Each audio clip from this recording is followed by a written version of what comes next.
अगली बड़ी खबर की बात करें तो देश के दूसरे सबसे गरीब राज्य की सीएम 90 लाख की ऑडी कार पर करेंगे सवारी। झारखंड के मुख्यमंत्री हेमंत सोरेन के करकेट के लिए 18 नई गाड़ियों को शामिल किया जाना है। इस खरीद के लिए 10 करोड़ की राशि की स्वीकृति दी जा चुकी है। जानकारी के मुताबिक सीएम करकेट के लिए एक लैंड रोवर डिस्कवरी, एक मर्सिडीज बेंज, 12 फॉर्च्यूनर समेत 18 गाड़ियों की खरीद हो रही है। इसी क्रम में सीएम की सुरक्षा में 12 नई गाड़ियों की खरीद की गई है और इसकी डिलीवरी दे दी गई है। बता दें कि पुलिस मुख्यालय ने मुख्यमंत्री के सुरक्षा मानकों को देखते हुए सीएम करकेट की गाड़ियों को बदलने का फैसला लिया है। सीएम के सुरक्षा समिति की सिफारिश पर यह गाड़ियां बदली जा रही है। मिली जानकारी के मुताबिक इसमें से 2 गाड़ियों को बुलेट प्रूफ बनाया जाएगा। सीएम इन दोनों गाड़ियों का व्यक्तिगत रूप से उपयोग करेंगे। ये दोनों गाड़ियां लैंड रोवर और मर्सिडीज बेंज है।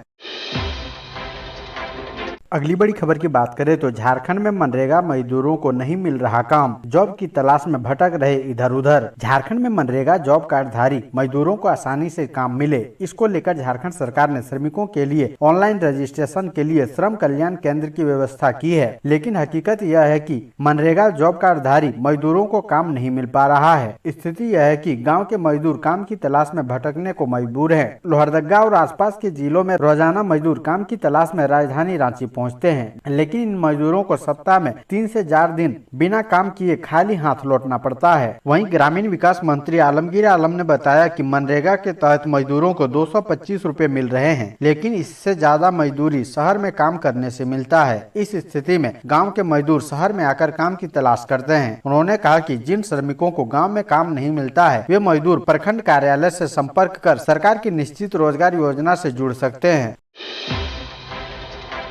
अगली बड़ी खबर की बात करें तो झारखंड में अवैध खनन के खिलाफ सख्त कार्रवाई का निर्देश। 1 जून से 15 जून तक चलेगा special drive, CM Hemant Soren ने दिया आदेश। झारखंड के मुख्यमंत्री हेमंत सोरेन ने वीडियो कॉन्फ्रेंसिंग के जरिए राज्य के सभी जिलों को उपायुक्त एवं पुलिस अधीक्षकों के साथ समीक्षा बैठक की। इस बैठक में कहा कि अवैध खनन हुआ तो अफसरों की खैर नहीं और सख्त कार्रवाई का निर्देश दिया। उन्होंने कहा कि अवैध माइनिंग कतई बर्दाश्त नहीं की जाएगी। अवैध खनन से जुड़े माफियाओं के खिलाफ सख्त कार्रवाई सुनिश्चित करें। 1 जून से 15 जून 2022 तक स्पेशल ड्राइव चलाएं और सभी माइनिंग क्षेत्रों एवं चेक पोस्टों में सीसीटीवी कैमरा लगाएं और शिकायत रिसीव करने के लिए टोल फ्री नंबर जारी करें। अगली बड़ी खबर की बात करें तो राजद ने पीएम व गृह मंत्री का पुतला फूका। झारखंड प्रदेश राष्ट्रीय जनता दल के अध्यक्ष संजीव सिंह यादव के निर्देश पर शनिवार को राजद कार्यकर्ताओं ने दुमका के टीन बाजार चौक पर प्रधानमंत्री नरेंद्र मोदी और गृह मंत्री अमित शाह का पुतला दहन किया। जिला सचिव ललित यादव ने कहा कि केंद्र सरकार के इशारे पर सीबीआई बिहार की प्रथम महिला मुख्यमंत्री राबड़ी देवी के साथ अमर्यादित व्यवहार करने एवं वर्षों पुराना मामले में राजद सुप्रीमो एवं उनके सगे संबंधियों को बेवजह प्रताड़ित कर रही है। इसी के विरोध में पुतला दहन किया गया है। उन्होंने कहा कि देश की जनता महंगाई और बेरोजगारी से त्रस्त है। भाजपा के प्रति जन आक्रोश बढ़ता जा रहा है, जिसे छुपाने के लिए केंद्र सरकार बेवजह परेशान करने का काम कर रही है। अगली बड़ी खबर की बात करें तो मुसीबत में सीएम हेमंत सोरेन, खनन पट्टा लीज मामले में आयोग ने 31 मई को उपस्थित होने को कहा। झारखंड के मुख्यमंत्री हेमंत सोरेन को खनन पट्टा लीज मामले में मुश्किलें बढ़ती दिख रही है। इस मामला में हेमंत सोरेन पर झारखंड हाईकोर्ट के साथ ही चुनाव आयोग से शिकंजा कसता दिख रहा है। खनन पट्टा लीज मामले में सफाई पेश करने के लिए निर्वाचन आयोग ने 31 मई को व्यक्तिगत रूप से उपस्थित होने को कहा है। बता दें कि शुक्रवार को विशेष प्रतिनिधि के माध्यम से आयोग को भेजे गए जवाब में मुख्यमंत्री हेमंत सोरेन ने स्पष्ट किया है कि उनके पास कोई खनन लीज नहीं है। मुख्यमंत्री हेमंत सोरेन के द्वारा जवाब भेजे जाने के बाद भी चुनाव आयोग ने शुक्रवार की देर रात 31 मई को आयोग के समक्ष उपस्थित होकर अपनी बात रखने का आदेश जारी किया है। इसके साथ ही हेमंत सोरेन के भाई विधायक बसंत सोरेन को 30 मई को चुनाव आयोग के समक्ष उपस्थित होने का निर्देश दिया गया है। अगली बड़ी खबर की बात करें तो 40,000 सहिया को स्मार्टफोन व टैब देगी सरकार। शुरू होगी झारखंड स्वास्थ्य प्रहरी परियोजना। ग्रामीण क्षेत्रों में लोगों तक स्वास्थ्य योजनाएं पहुंचाने में महत्वपूर्ण भूमिका निभाने वाली सहिया की जिम्मेदारी बढ़ेगी। राज्य सरकार इसके माध्यम से सुदूर क्षेत्रों में मरीजों को टेलीमेडिसिन के माध्यम से चिकित्सकों के परामर्श दिलाने से लेकर लोगों के स्वास्थ्य से संबंधित कई महत्वपूर्ण सुविधाएं ऑनलाइन पहुँचाएगी। इसके लिए राज्य में राष्ट्रीय स्वास्थ्य अभियान के तहत कार्यरत 40,000 सहिया को स्मार्टफोन या टैब देने की तैयारी है। राज्य सरकार ने 5 वर्षों चालू वित्त वर्ष से लेकर वर्ष 2026-27 के लिए झारखंड स्वास्थ्य प्रहरी परियोजना शुरू करने का निर्णय लिया है। इस परियोजना के तहत ऐप के माध्यम से ग्रामीण क्षेत्रों में कई प्रकार की स्वास्थ्य सुविधाएं पहुंचाई जाएगी। इसके लिए सहिया ऐप विकसित किया जाएगा। अगली बड़ी खबर की बात करें तो झारखंड के 31 जगहों पर बनेगा बाईपास रोड। इन जिलों में निर्माण के लिए मिल चुकी है स्वीकृति। झारखंड में 31 जगहों पर बाईपास सड़क का निर्माण किया जाएगा। इसमें कई छोटे और बड़े शहर शामिल है। कुछ प्रखंड मुख्यालय से भी बाईपास निकाला जाना है। कई बाईपास को स्वीकृति दे दी गई है। वहीं कुछ का अलाइनमेंट तय किया गया है। कुछ की प्रक्रिया चल रही है। नेशनल हाईवे के झारखंड विंग के साथ ही National Highway Authority of India के माध्यम से बाईपास का निर्माण किया जाएगा। नेशनल हाईवे झारखंड विंग के तहत चतरा, गुमला, गिरिडीह, लोहरदगा, भंडरा, कर्रा, दुमका, बड़हरवा, पाकुड़, साहिबगंज, सिमरिया, जोरी, हंटरगंज, चक्रधरपुर, चाईबासा के लिए बाईपास निकाला जाना है। वहीं NHAI के माध्यम से देवघर, खुट्टी, झिकपानी, बोडो, सिसई, गोड्डा, पड़ैयाहाट, पत्थरगामा, कुड्डू, चंदवा, लातेहार, मनिका, सतबरवा, डाल्टनगंज, गढ़वा, नगर उंटारी के लिए बाईपास बनाया जाना है। अगली बड़ी खबर की बात करें तो स्कूलों के रंग पर भाजपा और झामुमो में भिड़ंत। हरे और सफेद रंग में दिखेंगे सरकारी स्कूल। झारखंड के सरकारी स्कूल नए रंगों में रंगे जाएंगे। स्कूली शिक्षा एवं साक्षरता विभाग के मंत्री जगन्नाथ महतो के निर्देश पर विभाग ने इसे लेकर आदेश जारी कर दिया है। इसके तहत सरकारी स्कूलों के भवनों का रंग सफेद होगा, जबकि हरे रंग का बॉर्डर होगा। विभाग ने रंग रोगन में उपयोग किए जाने वाले पेंट के रंगों तथा उसके कोड का भी निर्धारण कर दिया है। जैसे एशियन पेंट में स्वान विंग कलर का उपयोग किया जाएगा। यदि बर्गर पेंट का उपयोग किया जाता है तो ओंकारा व्हाइट कलर का उपयोग किया जाएगा। स्कूलों के दरवाजे, खिड़कियां गहरे हरे रंग में पेंट की जाएगी। बता दें कि अभी तक सरकारी स्कूलों को गुलाबी रंगों में रंग रोगन किया जा रहा था। विभाग ने शौचालय के रंगों का भी निर्धारण कर दिया है। शौचालय को भी उसी रंग में रंग रोगन किया जाएगा जिस रंग में स्कूल भवनों का रंग रोगन होगा।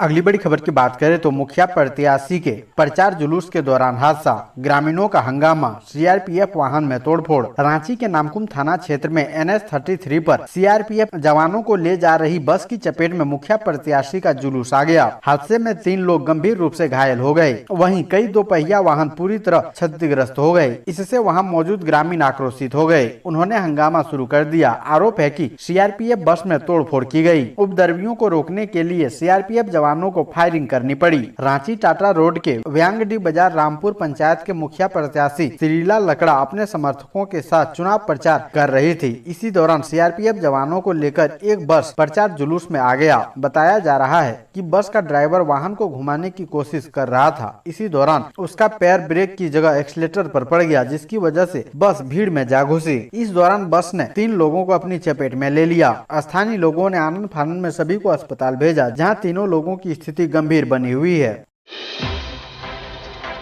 अगली बड़ी खबर की बात करें तो सरयू राय ने रघुवर दास को गिरफ्तार कराने को खेला नया खेल। ईडी को बिना मांगे दी ये सलाह। झारखंड के पूर्व मंत्री और जमशेदपुर के विधायक सरयू राय ने परिवर्तन निदेशालय को सलाह दी है कि IAS अधिकारी पूजा सिंघल के खिलाफ चल रही जांच के दायरे में मनरेगा घोटाले से उन्हें क्लीन चिट देने की प्रक्रिया को भी शामिल किया जाना चाहिए। ईडी के उप निदेशक को शुक्रवार को एक पत्र भेजकर उन्होंने इस बाबत अपनी पुस्तक का भी हवाला दिया है। उन्होंने लिखा है कि समाचार पत्रों के माध्यम से मिली जानकारी के मुताबिक पूजा सिंघल के विरुद्ध जांच में 2016 के पूर्व खूंटी एवं चतरा जिले में मनरेगा में हुई अनियमितताओं के संदर्भ में है। 8 नवंबर 2016 को देश में नोटबंदी लागू हुआ था, जो 30 दिसंबर 2016 तक चला था। इस दौरान जांच के अधीन व्यक्तियों, व्यक्ति समूहों एवं उनमें संबंधित संस्थानों के वित्तीय लेन देन की समीक्षा की जाए। मनरेगा की अनियमितताओं को लेकर पूजा सिंघल पर विभागीय कार्रवाई चल रही थी। झारखंड सरकार ने उन्हें आरोप मुक्त कर दिया। उनके विरुद्ध विभागीय कार्रवाई समाप्त कर दी गई। जिन आरोपों से पूजा सिंघल को झारखंड सरकार ने मुक्त कर दिया, वे आरोप परिवर्तन निदेशालय की जांच का आधार बने हैं। अगली बड़ी खबर की बात करें तो शिक्षकों को अब तक नहीं मिला अंतर जिला स्थानांतरण। संशोधित नियमावली के तहत होगा तबादला। झारखंड में एक लंबे समय से सरकारी स्कूलों के शिक्षक का अंतर जिला स्थानांतरण नहीं हुआ है। हालांकि शिक्षा विभाग की ओर से मिली जानकारी के मुताबिक पंचायत चुनाव के बाद इस दिशा में पहल की जाएगी। चुनाव के कारण इससे जुड़ी अधिसूचना नहीं निकाली जा सकती है। इसे लेकर शिक्षा विभाग एक योजनाबद्ध तरीके से काम कर रही है। पंचायत चुनाव के बाद इस दिशा में पहल की जाएगी, जिसमें नियमावली के तहत तबादला किया जाएगा। अगली बड़ी खबर की बात करें तो झारखंड में मौसम का मिजाज बदला, 26 मई तक बारिश के आसार।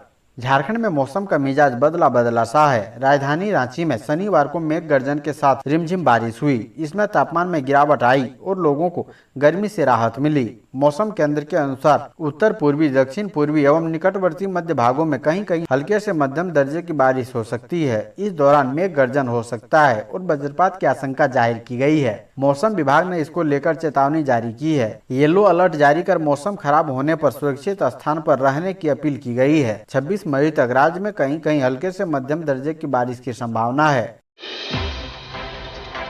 अगली बड़ी खबर की बात करें तो झारखंड के दुमका रामपुर हाट रेल मार्ग पर ट्रेन से कटकर 3 नाबालिग की मौत। झारखंड के दुमका जिले के बरमसिया में रेलवे ट्रैक पर 2 स्कूली छात्रों और एक छात्रा के शव मिलने से सनसनी फैल गई है। आशंका जताई जा रही है कि तीनों ने ट्रेन से कटकर आत्महत्या की है। स्थानीय पुलिस का कहना है कि यह हादसा आत्महत्या है। इस बारे में जांच की जा रही है। बताया गया कि शनिवार सुबह कुछ ग्रामीणों ने बरमसिया रेलवे स्टेशन से थोड़ी दूरी पर 3 बच्चों के शव देखे तो इसकी सूचना पुलिस और आसपास के गांव के लोगों को दी गई। इसकी पहचान शहर जोरी गांव निवासी 11वीं की छात्र अजय हेम्ब्रम, 8वीं की छात्र साइमन मरांडी और दुर्गापुर गांव की 5वीं की छात्रा एल्बिना मुर्मू के रूप में हुई है। बच्चों के परिजनों का रो रो कर बुरा हाल है।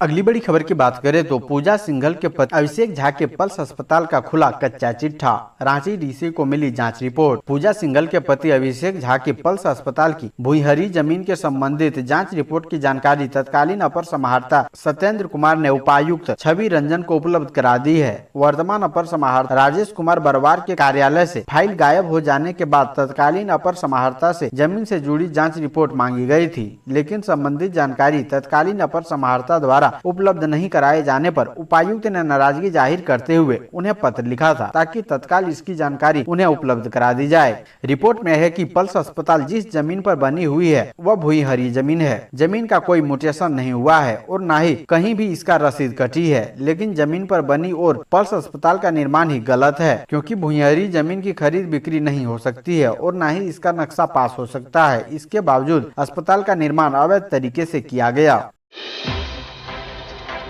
अगली बड़ी खबर की बात करें तो झारखंड में हरे व सफेद रंग से पूतेंगे सरकारी स्कूल। भाजपा ने बताया सियासी मकसद। झारखंड में सरकारी स्कूल भवनों के रंग को लेकर सियासत शुरू हो गई है। राज्य के 35,000 से ज्यादा सरकारी स्कूलों की पुताई हरे व सफेद रंग से की जाएगी। ये रंग सत्तारूढ़ झामुमो पार्टी के झंडे से जुड़े हैं। इसे लेकर विपक्षी भाजपा ने झामुमो सरकार पर निशाना साधते हुए इसे सियासी कदम बताया है। वहीं राज्य सरकार ने बचाव में अपने दलीलें दी है। झारखंड मुक्ति मोर्चा नीति सरकार का कहना है कि सरकारी स्कूलों की इमारतों का रंग विशेषज्ञों की सिफारिश के आधार पर तय किया गया है। हरा रंग आंखों को सुकूनदायक है तो सफेद रंग स्वच्छता का प्रतीक है। वहीं भाजपा की राय सत्तारूढ़ दल से उलट है। भाजपा ने आरोप लगाया है कि इन रंगों का चयन राजनीतिक संदेश देने के लिए किया गया है और राज्य के सरकारी स्कूलों का रंग गुलाबी तो शौचालय का रंग नीला है।